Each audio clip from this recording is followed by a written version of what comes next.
Well, hello everybody, and welcome to our continuing Rays and Initiations webinar commentaries. We're on number 37, and this is actually the 10th of January 2017. I hope that you can hear me well enough. And we are continuing with our work on the antakarana.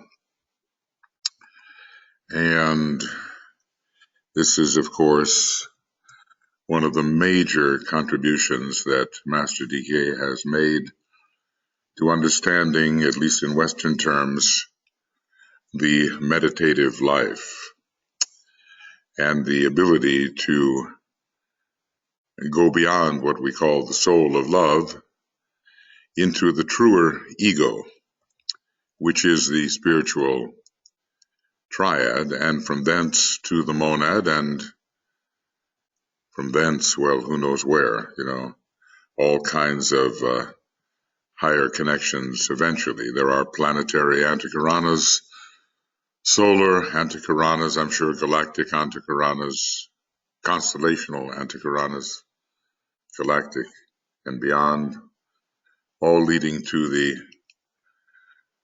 one and only point from which this particular universe emerged. So this is about the construction of the antakarana. And he says, in connection with this, there is no need for elaboration, as it must be obvious that only the man who is the product of a very long and fruitful past experience is equipped to undertake the task of bridge building. Well, that's millions of years of experience, really. Whoop, that's not correct. Let's see if I can get this correct.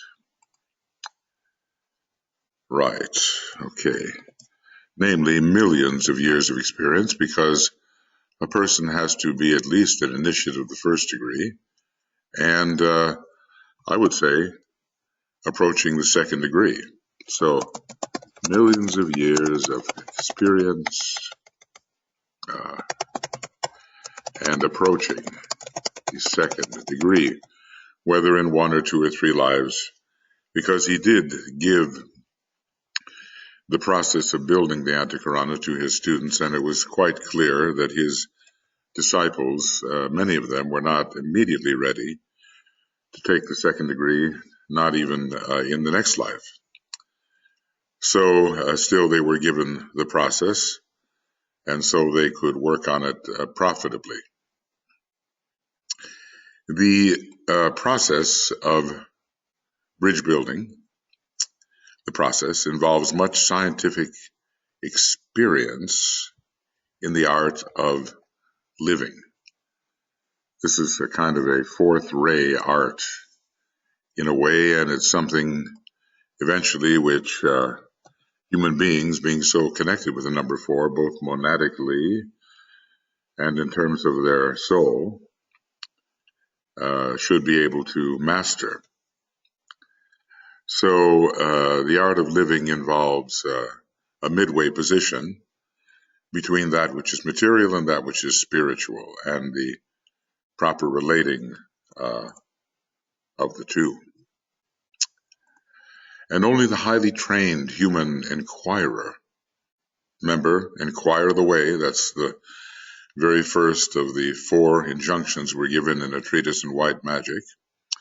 Ask yourself, your inner soul, your inner self, the questions, and come up with the answers reasonably, intuitively.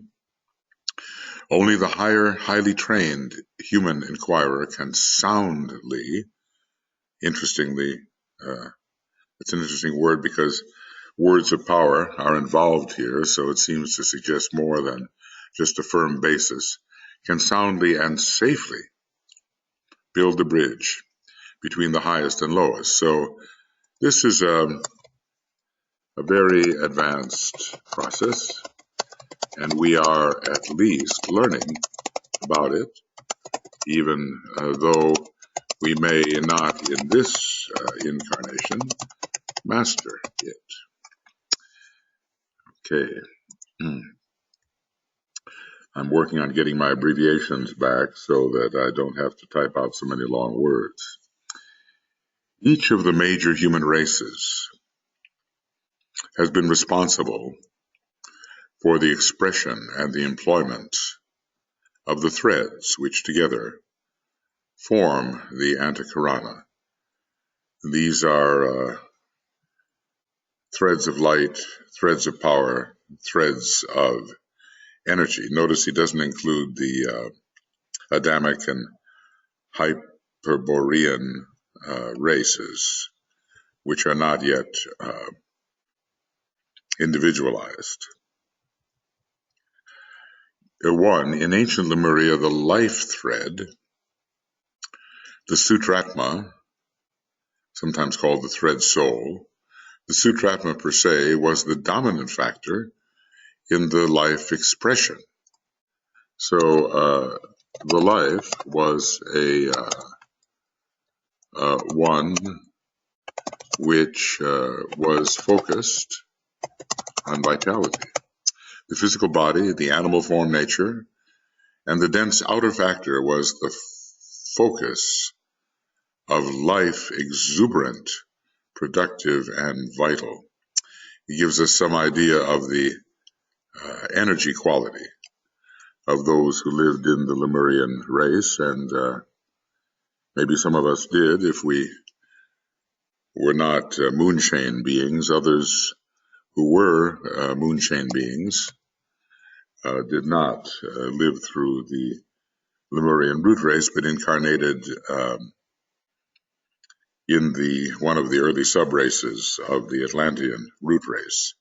So there was I think, a tremendous quality of physical vitality, and something that maybe we miss today and has to be restored. DK told us that it would be our objective to regain the kind of vitality that is found even today in some of the South Sea islanders who seem to have retained that connection with vitality.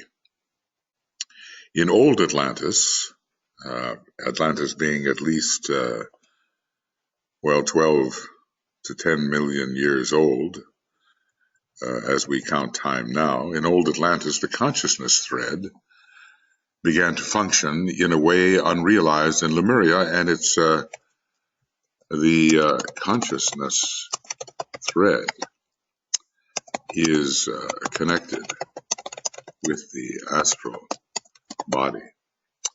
And I think what I'd like to do, since the word consciousness is so often used, I'd like to make an abbreviation here with that. and SCI, consciousness. Yeah, consciousness. Sensitivity, this is an astral factor, awareness, and as a result, desire and reaction were the keynotes. It was a very astral race, we are told, and the great achievements that were accomplished were the results of the thinking power of the directors of the race, and not the Atlantean people per se, who simply followed the directions they were given. We do know that there is a sympathetic relationship between the soul, which is the factor of consciousness, and the astral body, just as there is between the personality and the physical body and the monad and the mental body. But the monad also has emotional and vital connections as well. Active sensitivity as a prelude to full consciousness distinguish the human being. So first sensitivity is needed, and then consciousness. It's so great to be able to write CONS and get the whole word consciousness. But I have many hundred more abbreviations in the computer that died, and I'll see whether it can be resurrected to a sufficient degree to get those abbreviations without having to think them up again. Of course, such a parenthetical comment as this doesn't have to be put into the transcription. The astral vehicle was the controlling factor. The mind was relatively quiescent, I suppose, until the until the moonshane types began coming in, probably in the third subrace of the fourth root race, as it correlates with the number 3 and with the third chain, the moon chain. The mind was relatively quiescent, especially in those that were, I suppose, individualized in Lemuria, and there were some individualized in Atlantis as well. You wonder whether they would have even come to the point of developed sensitivity in early Atlantis. The mind was relatively quiescent except where the foremost members of the human race were concerned. Now, these foremost members, maybe some of them were individualized in Lemuria because there were those like the Christ who moved very quickly, and even now are members of the hierarchy, having been individualized in Lemuria, fairly rare occurrence, really. The humanity of that world cycle were, notice the word world cycle, it doesn't here mean it doesn't mean around, you see. So even a root race, and this is important to note, even a root race, and this is one of those words that deserves root race, okay. Even a root race can be considered as a world cycle. Oop. Okay. Even a root race can be considered as a world cycle. The term world cycle is generic and sometimes can mean an entire round or maybe even a scheme round, a much longer period of time. Or it can apparently mean the duration of a particular expression of the overall human race, such as the third root race, fourth root race, etc. The humanity of that world cycle were, however, all of them extremely psychic and mediumistic. This is carried over in some right now. He tells us that the United States, or America, was the center of the old Atlantean continent, and hence the present tendency towards psychism in that country. And we see a lot of that being revived with the so-called New Age movement. All of the psychism of the past is being resurrected as if it's something entirely new, when it's really quite ancient. So they were extremely psychic and mediumistic, and as we know, psychism and mediumship can get in the way of spiritual apprehension. This is not sufficiently realized. They were sensitives, to use the modern use of the term. Well, we have sensitives today under Cancer and Pisces, under Neptune, but what we need is sensitives additionally under Virgo, which will make the intelligent sensitive.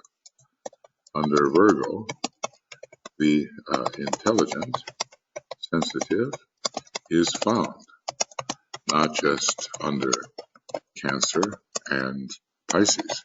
When you add all of those together, and every one of them is in some way ruled by the planet Neptune, the planet of psychism, then you can have the modern Aryan sensitive or psychic. And we need such people who can interpret what they see in a mental way and convey it to the members of this quite intelligent mental root race, the Aryan. The state of awareness was astral, And human beings were, as a race, by and large, clairaudient and clairvoyant, though in no way able to interpret that which they contacted. And that's so important. Now we have Mercury and the interpretive factor. Let's see if I can, I wonder if I can, yeah, I'll just stop this for a moment.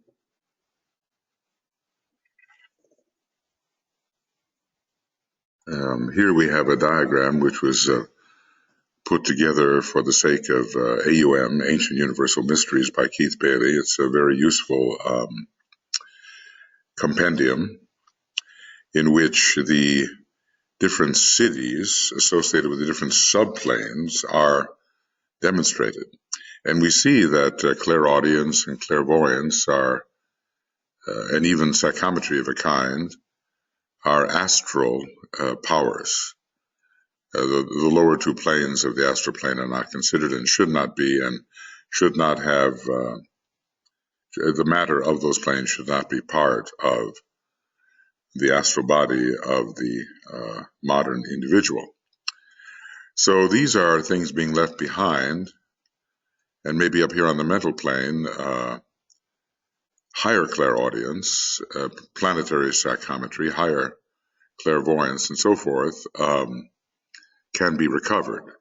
But the real focus is on subplane 4 with discrimination between the soul and personality, and then the powers associated with the higher mind, spiritual discernment, response to group vibration, and spiritual telepathy. And emotionally, we're supposed to be involved with imagination and emotional idealism. So we can regather these earlier capabilities, but they are by no means meant to be cultivated per se until some higher directing cities are somewhat mastered. Our real work lies on the mental plane, the higher mental plane, and even venturing via the antakarana into some of the powers of the Buddhic and Atmic plane, though not all, because you notice that on the first two subplanes of the Buddhic plane, we have unnamed cities, and the same for the Atmic plane, because they refer to powers even beyond those possessed by the master. Anyway, so they couldn't interpret these things, and even today one wonders whether the sensitives have sufficient understanding in mind to rightly interpret what they do see, but that is the objective. And we are told that Master Hilarion, actually, who was a scientific master, is busy training psychics to have a more mental and understanding approach to the phenomena which they experienced. So this was an earlier time, the astral period, and there are many Atlantean consciousnesses still today. And so we are in the Aryan race, but that does not mean that all human beings who are incarnated are of the Aryan consciousness. So many, as a matter of fact, maybe the majority, are still strongly emotionally polarized, or at least kama manasically polarized. Anyway, as DK says, they were not able to distinguish astral phenomena from ordinary physical life. That is quite an amazing statement. Just imagine that the astral plane was so present that the objects revealed by your senses could be confused with the revelations of the astral plane. So particularly in the middle period of their racial history, they were not able to distinguish. Maybe later they could, when the period of initiation began, probably especially with the fifth subrace of the fourth root race. And the interpreting mind revealed nothing to them. Well, maybe Mercury was not so strong then in its higher expression. They simply lived and felt. And I think this is true still of many today who have not yet emerged in their egoic lotus from the hall of ignorance. They simply lived and felt. Such was their life history. Two of the threads, the life and consciousness, I suppose, were functioning. One was not functioning at all, maybe the intelligent, mental, creative thread. And the bridge was not built. Even the first, we might say, even the first phases of the bridge, which connects to the soul, and also the mind was not connected, even the lower mind, for most. Now we come to our modern fifth Aryan race, describing a kind of consciousness, not necessarily a kind of form. Excuse me, though form does accompany changes in consciousness, and there are those that we might call physically the remnants of the Lemurian type, the Atlantean types physically, and the Aryan types physically. But the consciousness is the far more important factor, and the outer form simply begins to reflect that at a certain point. In our modern Aryan race, modern as far as racial histories are concerned, I mean, it's 1 million years old or older, the third thread, the creative thread, comes into active expression and use. Okay, the third thread. I would remind you that all these threads exist from the beginning of human existence, and that all these three streams of energy have been indissolubly present from the beginning of human consciousness. It's just a question of emergence and development. A question of emergence and development.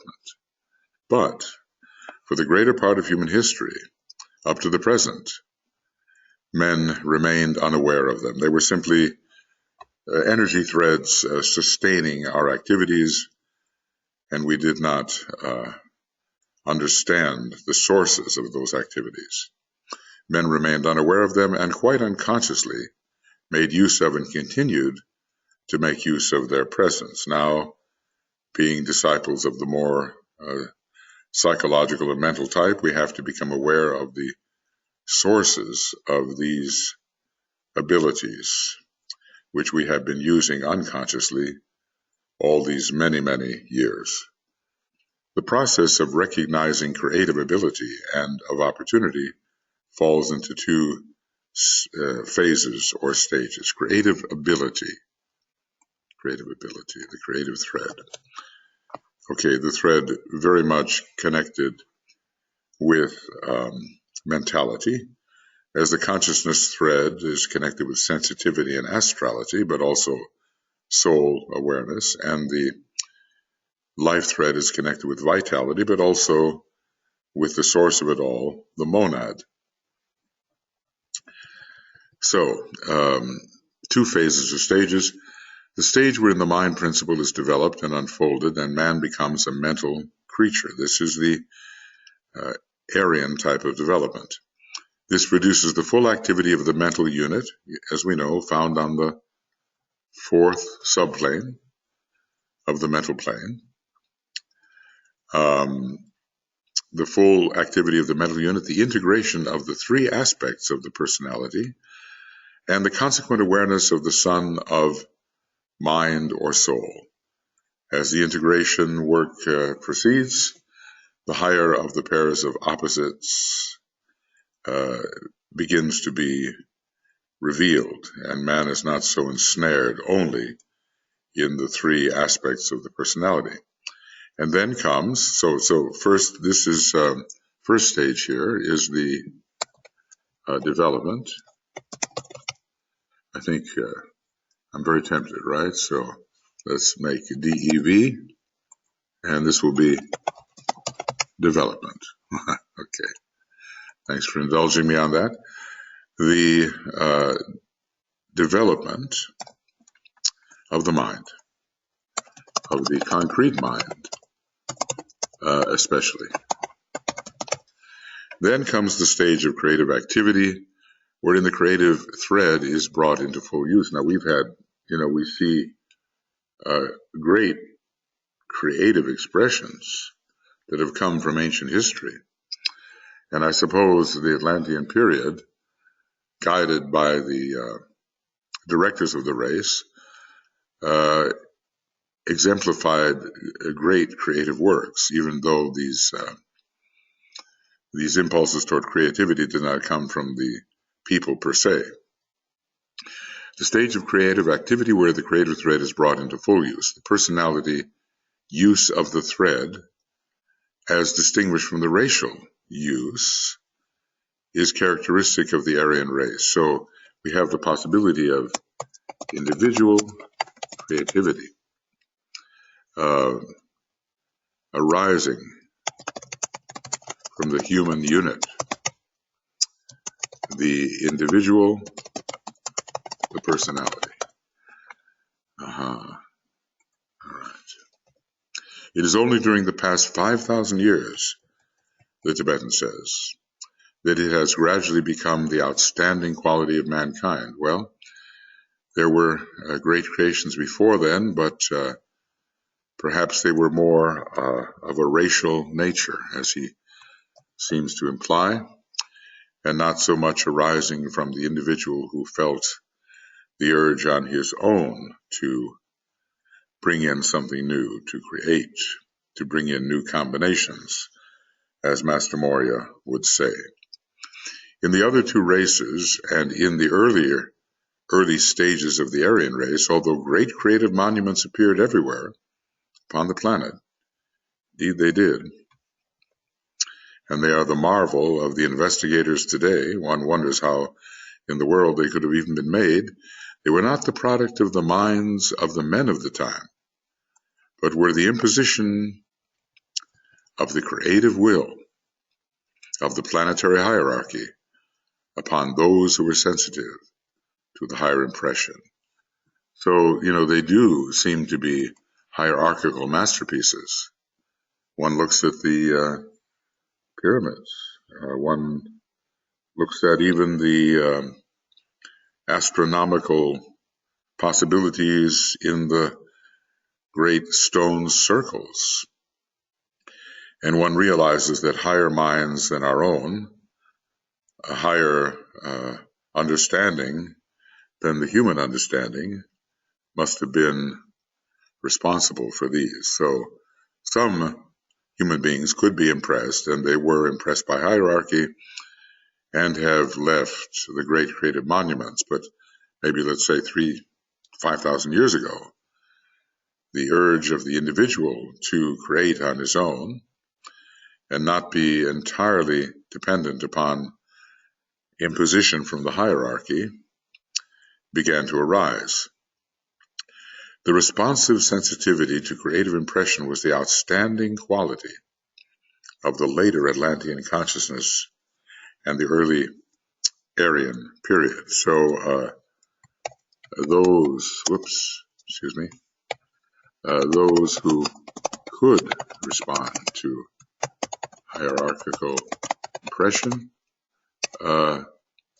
grew in number.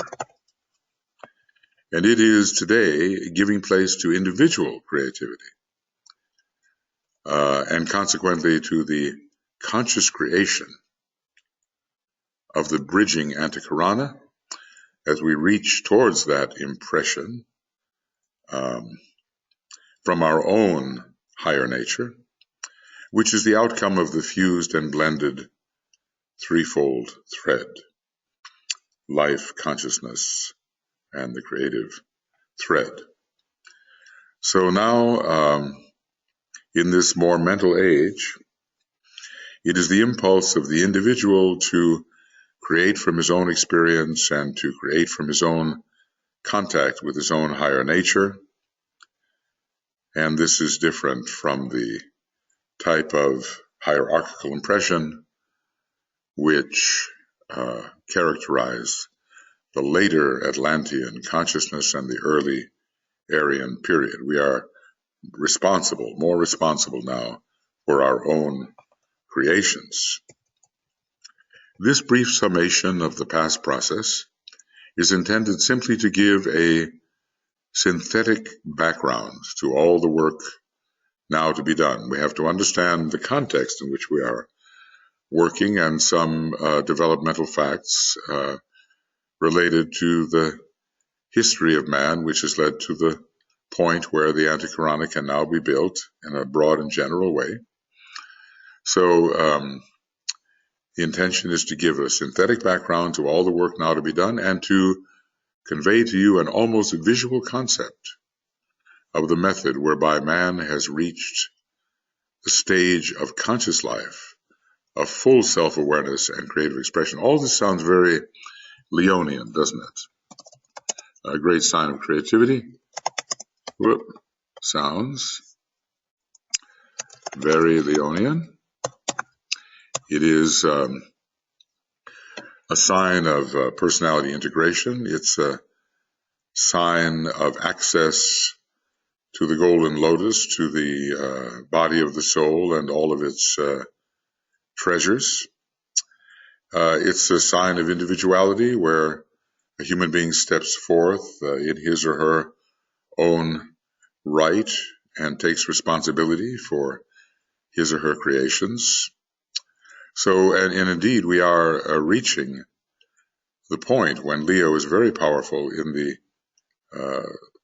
the human race, and the integration of many personalities is occurring, and people will be increasingly self-responsible as personalities, and hopefully through the fifth petal processes, more and more in touch with their higher Leonian self, which is the soul on the higher mental plane. Okay, so he's given us some background here. All of these stages, and apparently we have reached now the stage of conscious life. There's so much emphasis in psychology on understanding ourselves, following the Delphic Oracle's injunction to know thyself, of being aware of the different aspects of our nature through depth psychology and maybe height psychology, and how we can bring our higher impulses down into manifestation through a process of creativity. Okay. All of these were the expression of divine energy as it poured into his mechanism via the silver thread of divine potency. And, you know, that's interesting. When you read that, it may not be the best term, but it does equate this phrase equates with the Sutratma. Okay. This might be regarded as a threefold demonstration of the vertical life, which becomes the horizontal life through the expression of creativity. Man creates on his own level. He summons what is found through vertical access and acquisition, and then in his own world and his own sphere, he creates according to those impulses. So I think he's saying here that through the process of creativity, man becomes the cross. Man then indeed becomes the cross. When, however, he succeeds in constructing the rainbow bridge, a later development, which can only be done when man is upon the fixed cross, and this means, can only be done when man has taken the first initiation, then finally the cross gives place to the line. The line, and via that line, a great path or way can be followed out of the lower spheres and towards greater destinations beyond the planet, beyond the solar system, etc. Then finally, the cross gives place to the line. Now, we still, people like ourselves, still have a lot of creativity to pass through, creativity according to the divine plan, which will help bring the condition of humanity and the planet into line with the intention of the deity of our planet. Excuse me. So this becoming the line takes place after the fourth initiation, that of the crucifixion. And interestingly enough, of course, the cross in Western understanding figures so prominently in the crucifixion. In the East, it's called the Great Renunciation, and maybe the cross does not figure so graphically, so prominently. But beyond this particular cross and the overturning of this cross, man can be outward bound along great paths, a greater way, and that is the line. There remains then only the vertical line, reaching from heaven to hell. This is a very interesting way of putting it. And I think what we can think of here is from the monad to the dense physical vehicle.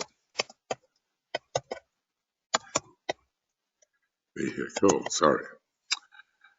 Another opportunity, MD is a monad. Okay, I know this is taking a little bit of time, but it will help me in the long run. And dense physical vehicle is this. Okay, so we become a line, but not until the fourth initiation is taken, and that is the climactic cross experience. We are on earlier crosses. For a long time, we're on the cross of mutability as an ordinary, non-aspiring human being. Then towards the end of that, we begin to aspire and take the earlier initiations, and we enter the fixed cross. But the fourth initiation is taken, we are told, neither on the fixed cross nor on the cardinal cross. It's an interim period. And after that, entering the cardinal cross and becoming a line seem to be equivalent. I think I'll put that down. Entering the cardinal cross and becoming a line seem to be equivalent. The goal of the initiate between the fourth and seventh initiations, amazing, is to resolve the line into the circle, and thus fulfill the law and the rounding out of the evolutionary process. Well, the seventh initiation is a solar initiation, and the circle is the sun. So sometimes when I can't draw it here, but when you look at kind of a circle with a line in the middle of it, it is the number 10, conceived in a certain way, and it seems to suggest the way the line can become the circle through the disappearance of the line itself, or its absorption into the circumference of the circle. We've just been studying that a little earlier with those diagrams that I couldn't get into the text I'm using, but which are found in the book. There are such profound things here, and it requires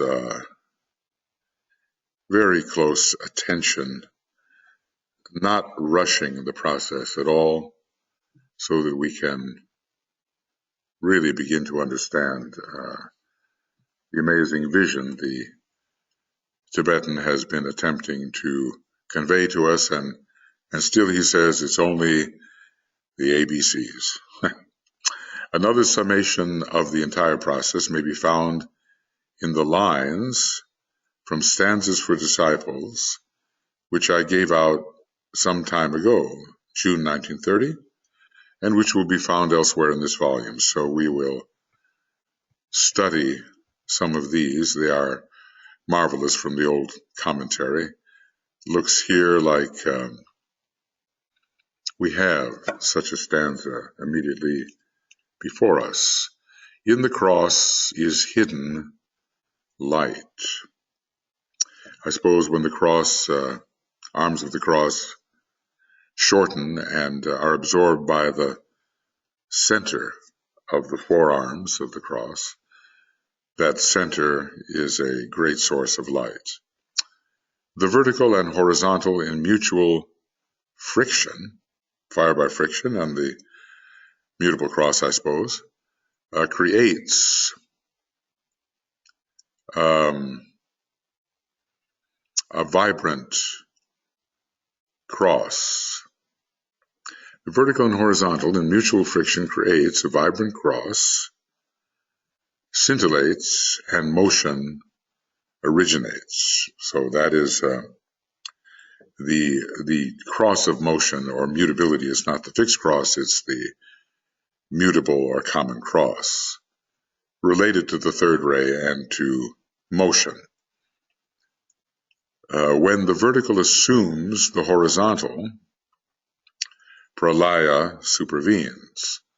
So we can imagine this upward striving, organizing vertical impulse subsiding for a time and approximating the horizontal, and then no more development in such a circle occurs.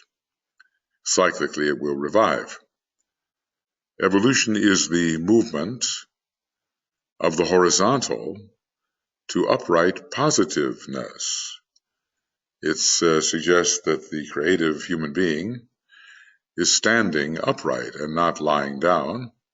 The lying down is associated with the passivity of the astral plane. The upright stance is associated with will and mind and creativity.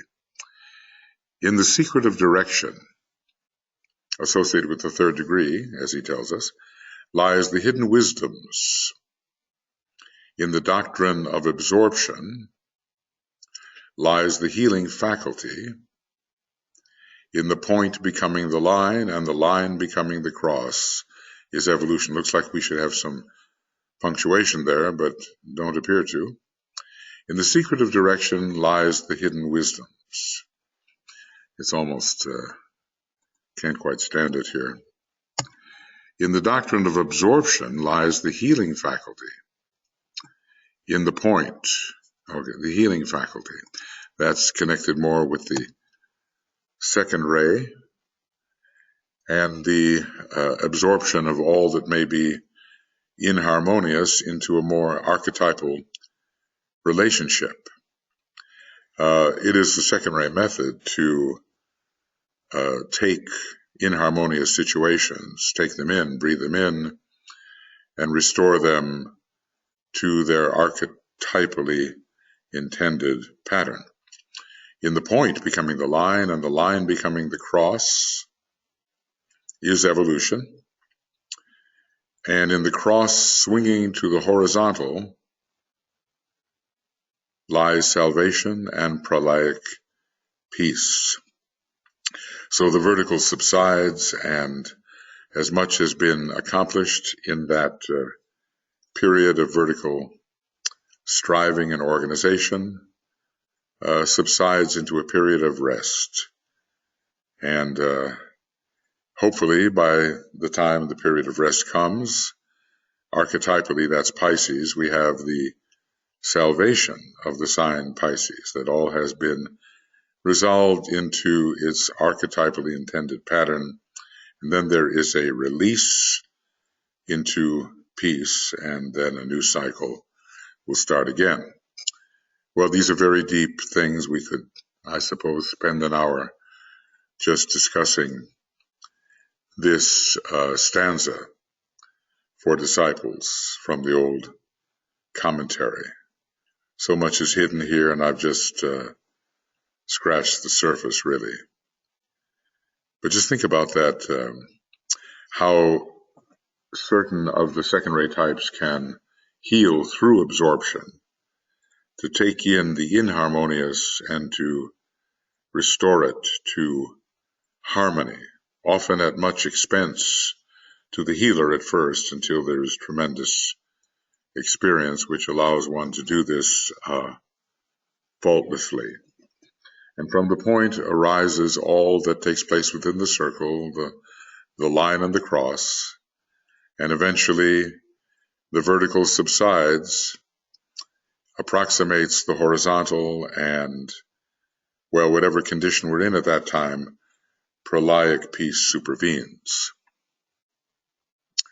It might be said that few, very few people of today are at the Lemurian stage of consciousness, wherein the life thread with its physical limitations is the dominant factor. And I think, in the secret doctrine, we're given some of the archaic races. Not all, but some of the, Blavatsky tells us, the Aboriginals of Australia, some of the Bushmen of Africa, some of the Vedhas of Ceylon or Sri Lanka now, I think they call them in Japan the hairy Ainus. So certain of these earlier groups who may not possess the solar angel in the same way that the more advanced types possess it, are those perhaps closer to the Lemurian consciousness, though advanced souls can be found in any of these groups, there for service purposes. Many, very many people are at the Atlantean stage of development of auric sensitivity. This seems to be a sensitivity to impression, and not just astral impression, but etheric impression and maybe somewhat mental impression, but largely astral. However, a very few in comparison with the untold masses of human beings. We can understand the sign Cancer being so prominent in humanity still, as it begins to move towards Leo and individuality, let's call it, not individualization. That has occurred. Excuse me.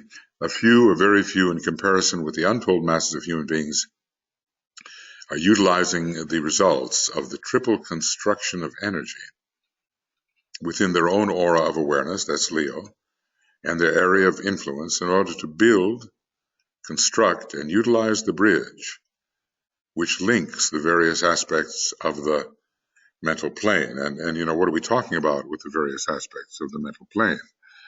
Let's just see if we can get some kind of picture here. Okay, this is something.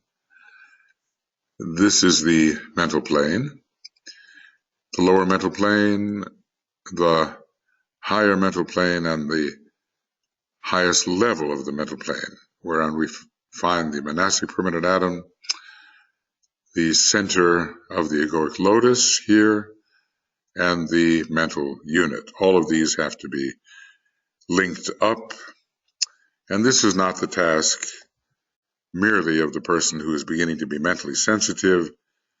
It's someone with a lot of meditative and integrative experience.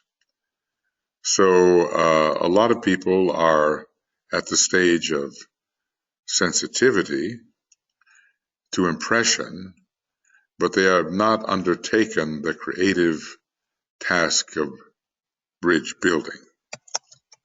These have not yet undertaken the creative task of bridge building. A very few in comparison with the untold masses of human beings.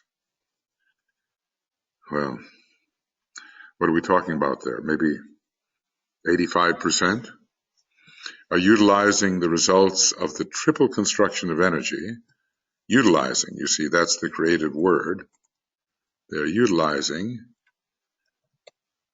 the results of the triple construction of energy, vitality, astrality, and mind within their own aura of awareness and their area of influence in order to build, construct, and utilize the bridge which links the various aspects of the mental plane. So first, contact with the soul, then contact with the triad. Okay. These three aspects must employ simultaneously. So that is an active integration. I mean, you can deal with one or the other, but to use three parallel factors simultaneously requires quite a bit of experience and familiarity with each. And then later, see, this is the act of tension, visualization, and projection. So that is a simultaneous act. And then later supersede them in such a manner that personality and ego disappear, and only the monad and its form upon the physical plane remain. You can go to Cosmic Fire somewhere around page 166 to 169 to have more elaboration on this body of fire, which the monad can then use with the man who has transcended the fourth initiation. So by ego, it's not meant lower ego here, it's meant the higher ego on the higher mental plane, personality, the lower 18 subplanes, and monad triad remain as the director of these lower factors and even as the generator of more advanced replicas of these lower factors of personality and ego. In this connection, my earlier statement on the nature of form may be useful and lead to increased insight and understanding. So let's see what is said here. The physical plane is a complete reflection of the mental. Okay, and that fits with the idea that the physical body reflects the personality centers on the fourth subplane of the mental plane. The lowest three subplanes reflect the abstract subplanes, and by those, I suppose we mean the first, second, and third subplane of the mental plane. And the four etheric subplanes reflect the four mental concrete planes. So physical plane of the mental altogether, kind of interesting because there's a division we see. I'll get to this. Okay. Yeah, here's a division. This pesky thing here is kind of in the way, but you can see that we have a division on the mental plane of 3 and 4, and its reflection is 4 and 3 down here on the physical plane. Then we're told that the lower mental is reflected. Let's see, how does it go here?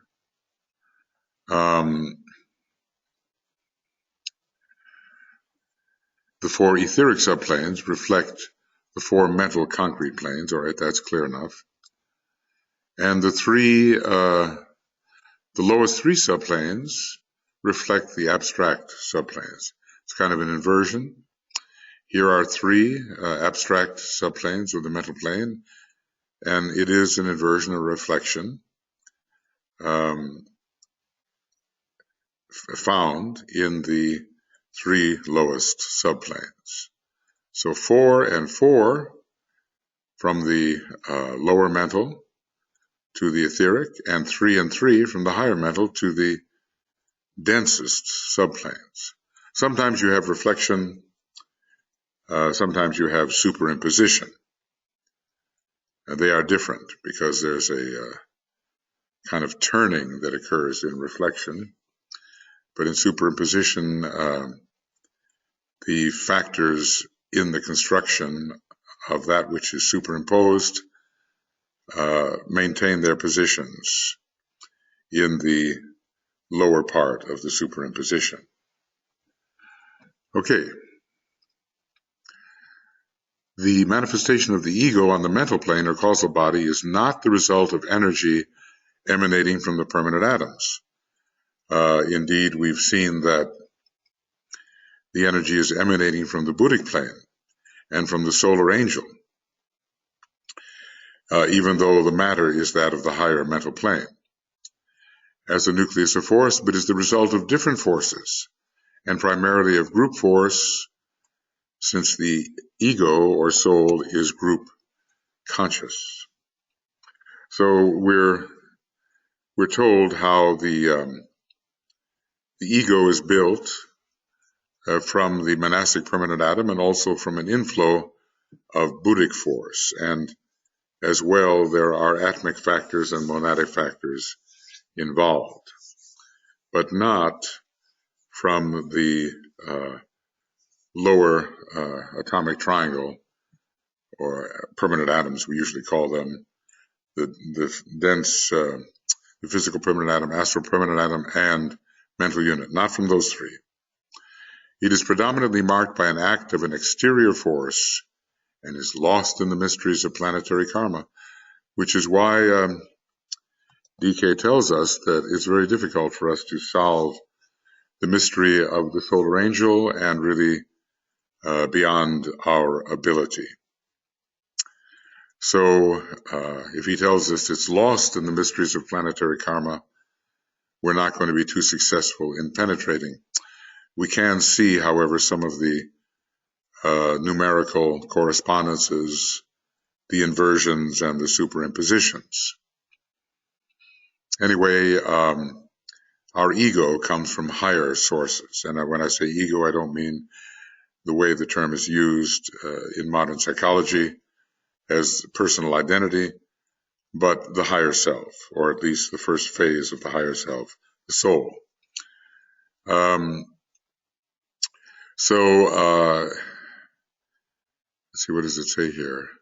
Yeah, the ego is the result of different forces, and so is man's lowest manifestation. Maybe, from forces from an earlier chain and even from an earlier solar system. We are indeed an interesting composite of different types of forces emanating from different time periods and different sources. It is the result of reflex action and is based on the force of the group of etheric centers through which man, as an aggregate of lives, is functioning. So the lowest manifestations are gathered by the power of the lower chakras. The lower dense physical manifestations are gathered by the power of the lower chakras.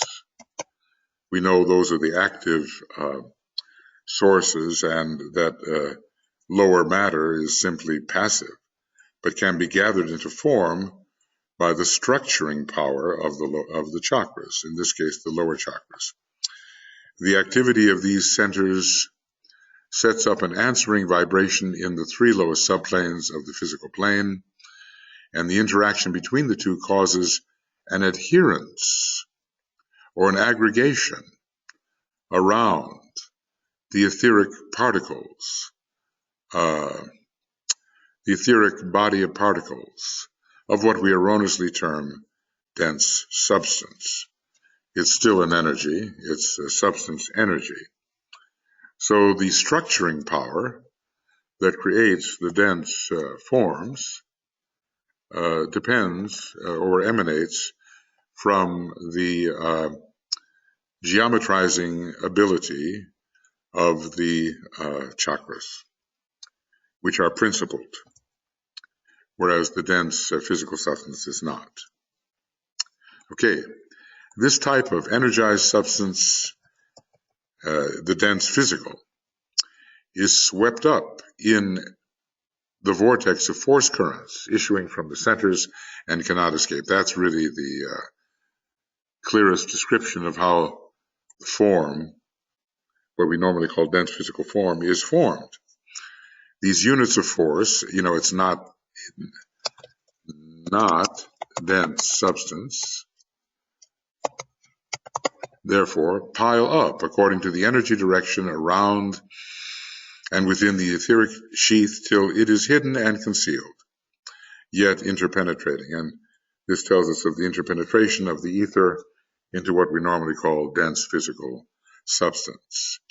An inexorable law, the law of matter itself, brings this about, and only those can escape the effect of the vitality of their own centers who are definitely lords of yoga. Well, by that, one can pretty well think of the master of the wisdom, and can, through the conscious will of their own being, escape the compelling force of the law of attraction working in the lowest cosmic physical subplane. And this will mean the overcoming of the need to reincarnate on the dense physical levels. There's all kinds of reincarnation, even on higher levels, but we're talking about the familiar kind. Now, I think we have reached, this is from a treatise on cosmic fire, page 789, that wonderful book for initiates, but we can still try to understand it. So I'm going to call it on this particular program. And let's see. So this is the end of Raise and Initiation webinar commentary number 37. And I think this has taken us to page 481.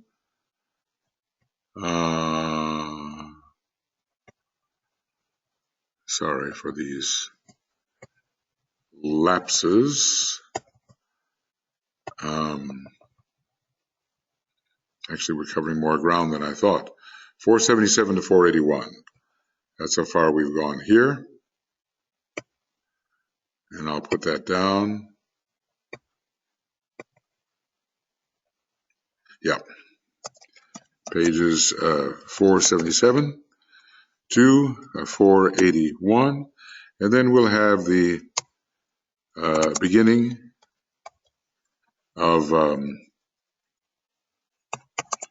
Raise and Initiation webinar commentary number 38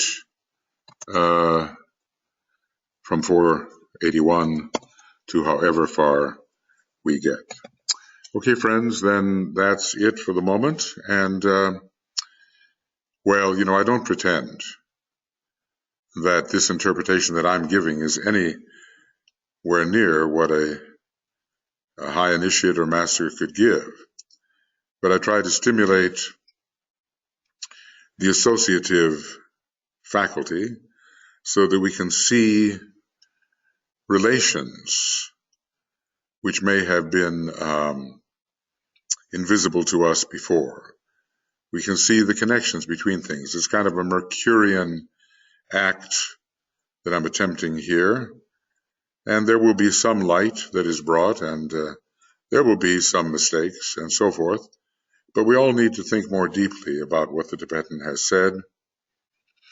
And by pondering carefully, line by line, almost word by word, light, more light, can begin to appear. Okay, we'll move on in just a little while. Bye-bye.